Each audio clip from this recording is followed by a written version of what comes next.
18 నుంచి 24 సంవత్సరాలు లోపున్న ఓటర్స్ మొదట ఓటు హక్కు పొందే పరిస్థితి ఇవాళ. మొదటి ఓటు ఎవరికి వేయాలి అనే పరిస్థితి ఈ రాష్ట్రంలో దాపురించింది. అంటే స్వేచ్ఛగాలు ఓటేయాలంటే వాళ్ళ భవిష్యత్తుని కలిపి దృష్టిలో పెట్టుకొని ఓటేయాలి. ఈ రాష్ట్ర భవిష్యత్తుని దృష్టిలో పెట్టుకుని ఓటేయాలి.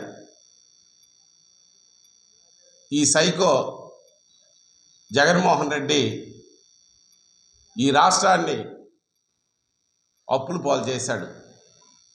ఉద్యోగ ఉపాధి అవకాశాలు లేక యువత ఇవాళ నడి వీధిలో నిలబడి ఉంది.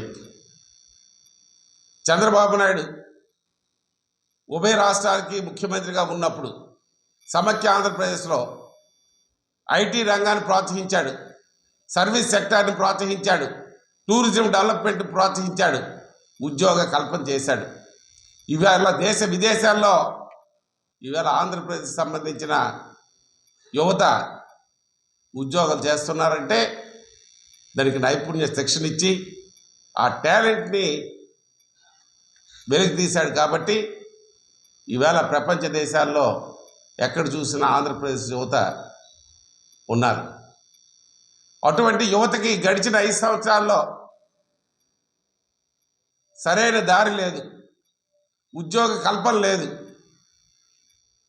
రాష్ట్ర భవిష్యత్తే అగమ్యగోచరంగా ఉంది.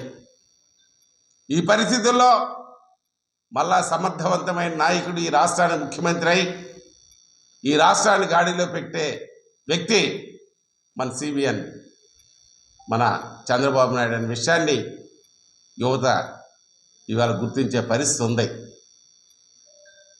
యువ నాయకులు జాతీయ పార్టీ ప్రధాన కార్యదర్శి నారా లోకేష్ చేపట్టే యువగలం పాదయాత్ర ద్వారా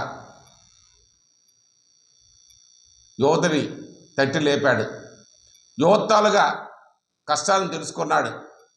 ఈ ప్రభుత్వం చేసే వైఫల్యాల్ని ప్రజల మధ్య తీసుకెళ్ళాడు. డిఎస్సి అన్నాడు, డిఎస్సి చెక్ మరి అట్టకెక్కిపోయింది. మెగా డిఎస్సి అన్నాడు, అట్టకెక్కిపోయింది. అలాగే మరి ఏదైతే ఉద్యోగ క్యాలెండర్ అన్నాడు పట్టియాత్ర, ఆ క్యాలెండర్ అట్టకెక్కిపోయింది.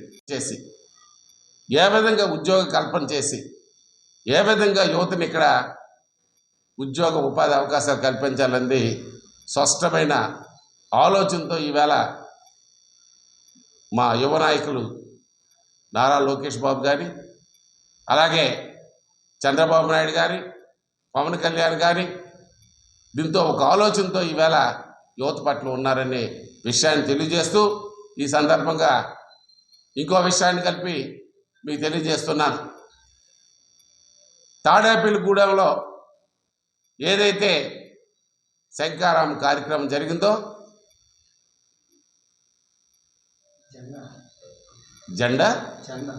గూడెంలో జెండా అనే కార్యక్రమం జరిగిందో ఇరు పార్టీల తాలూగా కార్యకర్తలు నాయకులు ఒక మనస్సుతో ఒకే ఆలోచనతో ఈ రాష్ట్ర భవిష్యత్తుని ఆలోచించి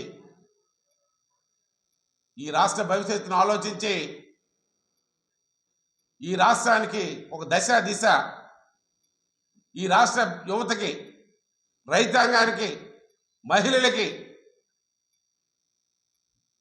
రాష్ట్ర అభివృద్ధి పట్ల కానీ సంక్షేమ పట్ల కానీ ఒక ఆలోచనతో పనిచేసి ఈ సైకో ప్రభుత్వాన్ని ఈ రాష్ట్రం నుంచి పారదోలడానికి, ఒక మంచి ప్రభుత్వం రావడానికి నిన్న జెండా కార్యక్రమం ద్వారా ప్రజలకి ఒక పిలిపిచ్చే సందర్భంగా అది జయప్రదమైన తర్వాత తాడేపల్లి ప్యాలెస్లో వణుకు పుడుతుంది.